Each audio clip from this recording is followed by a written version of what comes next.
তিনি ফুং দামজিসা হাইতামা জরব ত্রিপুরা আসাম হা আরি কদমতলা কর্তৃ মন্ডলী লোয়া জংবাই সৎসঙ্গম কমিউনিটি হল বিজেপি কাছে নাংকুমনি সাংবুতাং সংযোজাখা ফাইবনজাখা ত্রিপুরা প্রদেশ বিজেপিনি কাজকো ডক্টর মানিক সাহা প্রদেশ তাংফাং তিংকুরাই সালজেবাই হাঙ্কনি বারজা মানজাক সজল আচার্য হাঙ্কর আদংজুক মলিনা দেবরাত মন্ডল কাজকো রাজা দল আকর্ষক পান্দানি নাহারমু উংখা বদল বাহাইকে গ্রাক খাইনানি তে ফাইনাল সাল বদল সাংবুতার অন্তই তিয়ার তংনানি yang bukhago prodes kasko manik saha saka phainai tal thambo tamo samong khaijanai tamo samong khaijaka abnuti no kok salaika te kaisa bukhago amono puda prodes kasko kodamtola kurti bidhan sabha phaima bai kodamtola mondolni joto bejek bupura mothani bukhakti bonoborom ya farjaka party যে কার্যকারিণী বৈঠক সেটা আমাদের প্রতি 3 মাস অন্তর অন্তর আমাদের central থেকে আরম্ভ করে স্টেট থেকে আরম্ভ করে ডিস্ট্রিক্ট হয়ে মণ্ডল এবং অন্যান্য যেসব আমাদের মোর্চা সংগঠন আছে সেগুলোতে কার্যকারিণী বৈঠক প্রতি 3 মাস অন্তর অন্তর।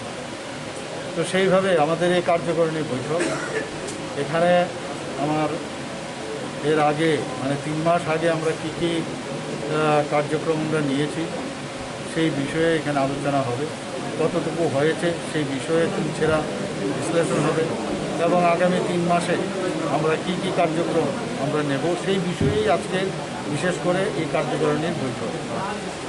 আপনি যেটা বললেন যে এখানে বিরোধী দলের এখানে বিধায়ক আছেন বা পার্শ্ববর্তী যে আমাদের যে বিধানসভা আছে সেখানেও আমাদের অন্য যে বিরোধী দলের এমএলএরা আছে। তো রাজনীতিতে তো থাকবেই, একবার কেউ জিতবে কেউ হারবে, কিন্তু 2018-তে আমরা সবাই মিলে ঝাঁপিয়ে পড়েছিলাম এবং এবার আশা করি আমরা এই যে 2-3টি কেন্দ্র আছে সেই সব কেন্দ্রকে আমরা পাখির চোখ করেছি এবং আমরা অবশ্যই আগামী দিনে আমরা এখানকার সাধারণ মানুষ এখন বুঝতে পেরেছে, ভারতীয় জনতা পার্টি সম্পর্কে বুঝতে পেরেছে। আমাদের কেন্দ্রের যে সরকার এবং এখানে যে সরকার, যে ডাবল ইঞ্জিনের সরকার, তার যে সাফল্য সেটা ওনারা বুঝতে পারছেন। এখানে বিভিন্ন ক্ষেত্রে আমাদের যে ডেভেলপমেন্ট হচ্ছে ত্রিপুরাতে সেটা তবেই সম্ভব হচ্ছে কারণ আমাদের মাননীয় মুখ্যমন্ত্রী শ্রী বিপ্লব কুমার দেব এবং মাননীয় প্রধানমন্ত্রী নরেন্দ্র মোদী দুজনের তাল মিলে এবং সদিচ্ছার কারণে এখানে ডেভেলপমেন্ট খুব ভালোভাবে হচ্ছে। আপনারা দেখছেন যে নর্থের যে অবস্থা ছিল আজকে সাউথের সাথে বা আমাদের ওয়েস্টের সাথে সেই তুলনায় কিন্তু এখানে রাস্তাঘাট যাতায়াতের সুবিধা অনেক বেশি হয়েছে। তো সব দিক দিয়ে বিচার করলে আমাদের যে উন্নতির দিকে যে আমরা যাচ্ছি সেখানে সাধারণ মানুষ এখন বুঝতে পারছে এবং আশা করি আরেক ক্যান্ডিডেট ছিলেন আমাদের ত্রিপুরা প্রদেশ বিজেপির মাননীয় সাধারণ সম্পাদক বর্তমান টিঙ্কুরাই মহোদয় আমার সাথে আছেন। উনি এখানে আগামী দিন এখানে টিকিট নিয়ে লড়বে সেটা কিন্তু এখন আমাদের ঠিক হয়নি।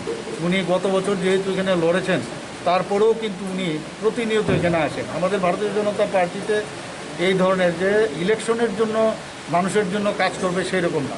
আপনারা দেখেছেন যে কোভিড মোকাবেলা করতে গিয়ে এখানে কিন্তু আমরা রাজনীতি আমরা করিনি, সাধারণ মানুষের পাশে প্রতিদিন যখনই কোনো সমস্যা হয় সে দুর্যোগপূর্ণ পরিস্থিতি হোক যে কোনো বিষয়ে আমরা এবং আমাদের যে সরকার আমরা কিন্তু মানুষের পাশে থাকি। আমরা ইলেকশনের সময় আসি না, আমরা আজকে কিন্তু এখানে ইলেকশনের জন্য এখানে কিছু বলতে আসিনি।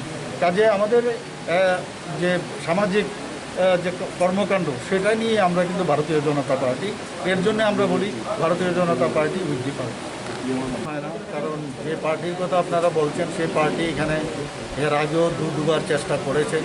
তখনকার সময়ে তো ওদের আরও বড় বড় নেতা ছিল, তো সেই সময়ে ওনাদের যে সুপ্রিমো এই পার্টির উনিও এখানে এসেছেন, বিরাট জনসভা এখানে আস্তাবল ময়দানে করেছিলেন।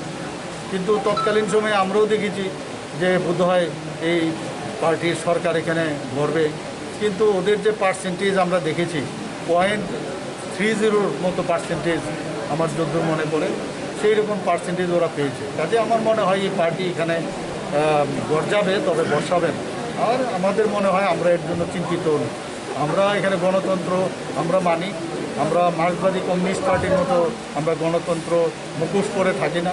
তারা আসবে, তারা তাদের কাজ করবে, কিন্তু আমরা আমাদের যে রাজনৈতিক যে গণতান্ত্রিক পদ্ধতি যেসব আমাদের কাজকর্ম সেগুলো আমরা করে যাব। আশা করি তারা এখানে বিরোধী দল হিসেবে কাকে দেখছেন আপনারা? বিরোধী দল হিসাবে আমাদের কাছে এখন আমার যদ্দূর মনে হয় বিরোধী দল এখন তো আমাদের অ্যাসেম্বলিতে তো আছে, লেফট ফ্রন্টের ওরা আছে, তো সেইভাবেই আমার মনে হয় আগামী দিনে এডিসি ইলেকশন আপনারা দেখেছেন, তারাও এখন শূন্যতে চলে এসছে, কংগ্রেসও শূন্যতে চলে এসছে।